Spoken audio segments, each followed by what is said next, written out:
What's up, guys？ 大家好。自从呢我的频道开始有外国人之后，每次我只要认识一个新的外国朋友，我都很好奇问他他们怎么知道台湾，为什么会想来台湾玩。那其实我也蛮好奇，过去曾经来过台湾这些外国人，他们对于台湾的印象是什么？到底喜不喜欢台湾？所以呢，我今天想透过一款Cambly 来问问这些外国人他们的想法。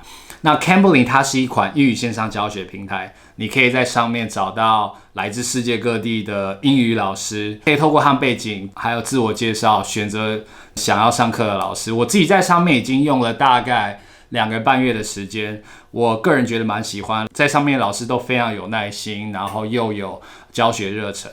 大家如果看完影片然后有兴趣的话，可以在影片连结下方有一个折扣码，可以免费体验15分钟的课程。那我们就开始问老师吧。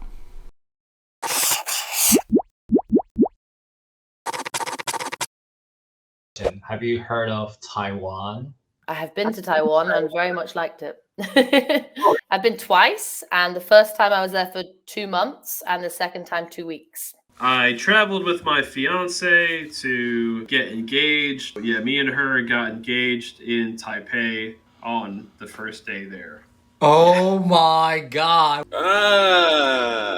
Taiwan, nice. Oh. I lived in Taiwan before. Okay. Yeah, Taichung. I used to live in Taiwan, actually, 2 times.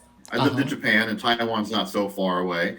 So it was a country that I've always wanted to visit. And finally, in 2009, when I lived there, I said, okay, I'm going to Taiwan. That's where I'm going. And I lived there for 2 years. How did you know? How did you know Taiwan? Yeah, it's kind of an interesting story. In Canada, where I'm from, especially Quebec, there's not many corner store chains. Like in Taiwan, you have 7-Eleven, Family Mart. Back home, it's more family-run businesses. And the one near my house was owned by a Taiwanese guy who I liked very much. We became friends. And when I was trying to decide where to teach English, I was talking to him and I'm like, yeah, I don't know, Korea, Thailand. He's like, why don't you go to Taiwan? And I'm like, Taiwan. Like, I didn't even consider it. Right. But the more I looked into it, the more I was fascinated. And then, believe it or not, I got a job on Craigslist. I flew to Taiwan, not really knowing anyone or anything, and just took a chance, and it was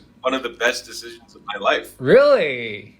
Yeah. So I didn't know much about Asia other than Japan and South Korea until I started working at VIP Kid in the past, which I would teach Chinese students. But eventually, I learned about Taiwan too. I don't really remember, but I just learned more about Asia in general from working at the job teaching the Chinese students. My dad worked at AIT. Okay. I was a student. Yeah, I went to 美国学校中山北路。Oh, 中山北路. Okay. 中山北路。I got it. 美国学校. I went to the American school, so I was young. So what's your impression before you come to Taiwan? Oh, I didn't know a lot. I speak to other Americans. They think Taiwan is Thailand. Because it has the same Thai beginning. That is true. To be honest, I don't follow stereotypical visuals that you see on the news. So I really didn't have anything. I was like, okay, it's not a big island, and that's it. I didn't have any expectations. I just said, hey, I'm just going to go there and find out. I don't know where the idea came in my head, but before I met this guy from Taiwan in Montreal, my idea of Taiwan was just like a land of factories. You know? Because as a child, so many things I had, toys, I would turn it over and I would read made in Taiwan. So in my mind, I did not think nature. My association with the word Taiwan was just manufacturing. Right. Pollution, so I was totally misinformed, totally ignorant. As soon as you came to Taiwan, you realize it's something different when you discover in Taiwan. Yeah, definitely. The political situation is probably where I first heard of Taiwan. And then my friends went and did like an English teaching summer camp there. And then I ended up visiting and doing the same thing. What kind of thing you really like in Taiwan? As you know, I'm Canadian. We have free healthcare, which is great. But at the same time, it has a lot of disadvantages. You know, if you want to see a specialist in Canada, it's very difficult. It can be difficult, and any kind of medical issue can take a long time. You go to the hospital or clinic, you end up waiting hours and hours. Sure, it's free, but it's not like Taiwan, especially Fengyuan. I think I got lucky. There's so many specialists there. Not that I'm like a sickly person and need constant medical attention, but at the same time, it's just nice to know that if you are sick or if something happens, you can see someone quickly. Right. It's not too expensive. Yeah, that's one thing. Okay, sure. Right, for sure. Like that is something I really like too. And you know what? The cleanliness is more than the 7-Eleven, more than a convenience store in Taiwan. Speaking of 7-Eleven, all your convenience stores, you can do so many things there. Very efficient, very convenient. And on top of it, it's like a little bar because you can also sit with your friends, drink. You know, in Canada, that's super illegal. You know, just having an open container outside. Unless you're in a bar or a restaurant with a liquor license, you can't just drink where you want. Right. So I think the bottom line is freedom. Freedom of movement, freedom of activity. You know, Canada is a huge country where traveling is time consuming, expensive. Whereas Taiwan, you know, you have the high speed rail, trains, everything's. It's so orderly. And tidy. Okay. And in the whole time I was there looking around from an English speaking perspective, I only saw one spelling mistake in translation.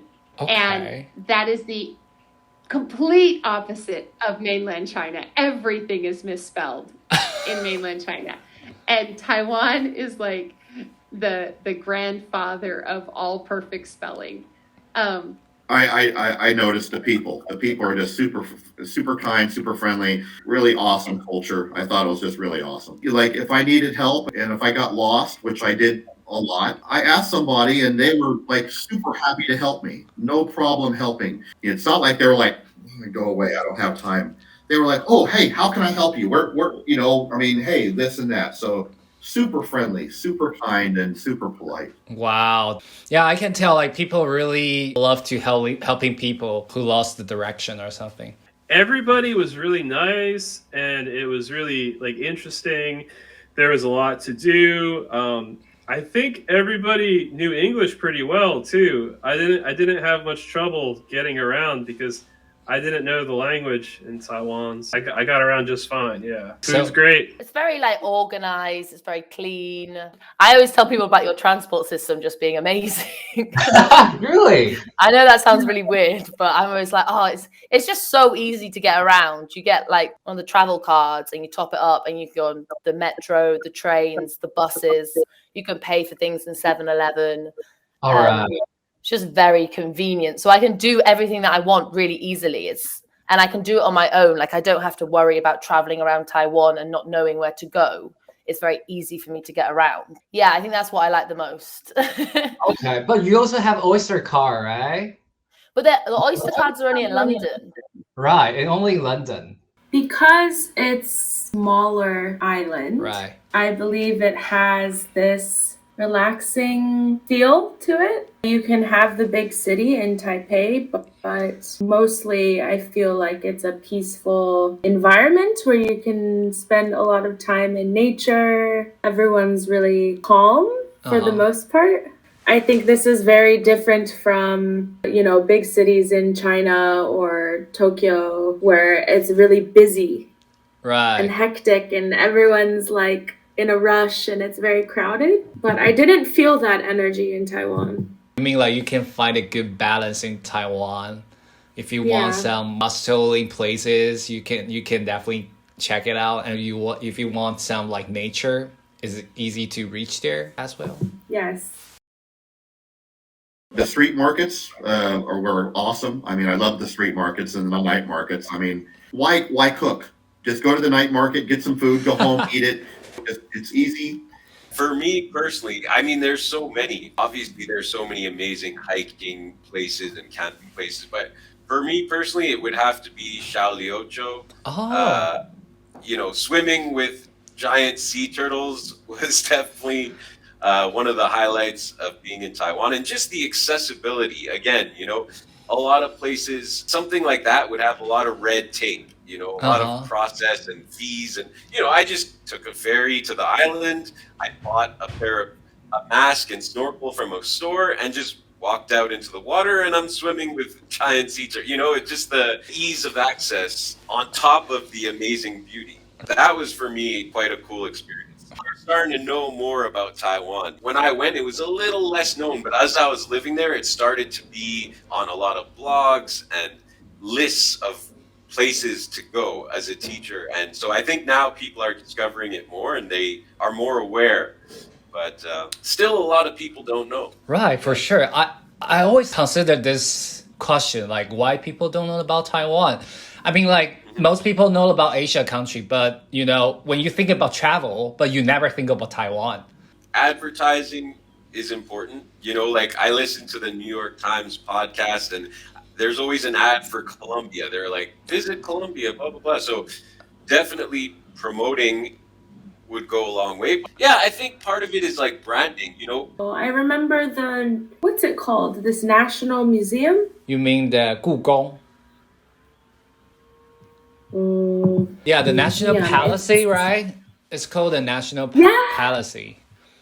Right, Yes. that is Google. Yeah, that's, I think, if you're visiting, you should definitely check it out. Right.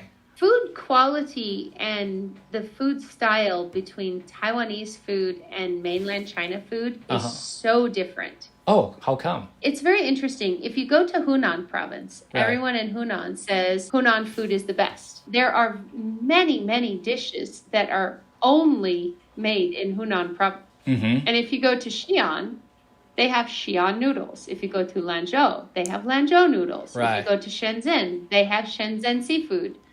Everything is regionally specific. Right. And Taiwanese is not like anything I ate anywhere else in the entire country. And I went to 26 provinces, more than 150 different cities. You never can find any like similarity in your... Wow, that's... Nothing. That's it all cool. tasted good. It all tasted good. Okay, yeah, I'd love to. Yeah. It's like one of my favorite places to go to.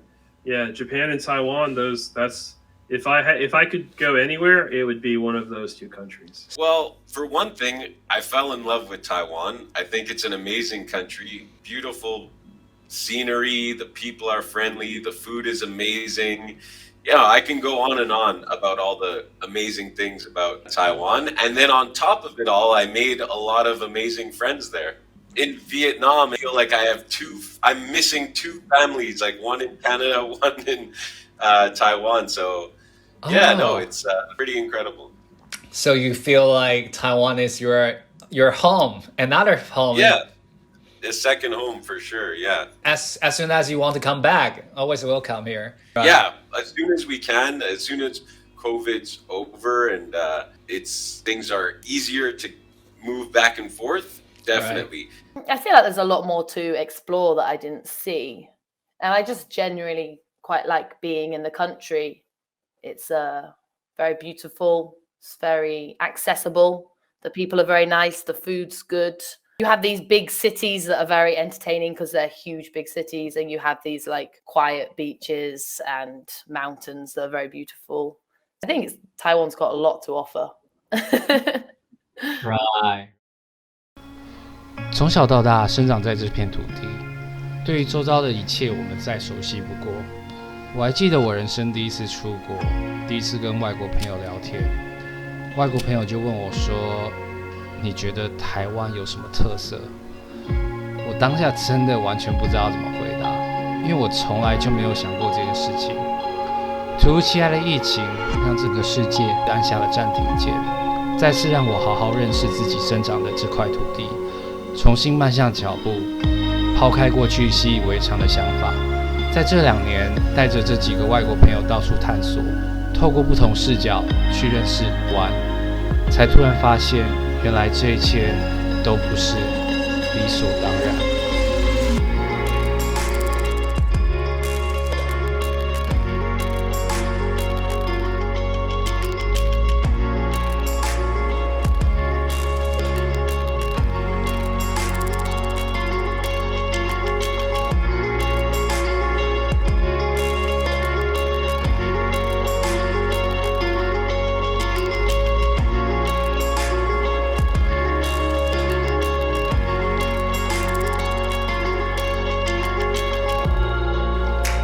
我很喜欢我一个外国朋友，他跟我说了一句话，他说台湾就像是一块 hidden gem， 就像是永远挖不完的宝藏。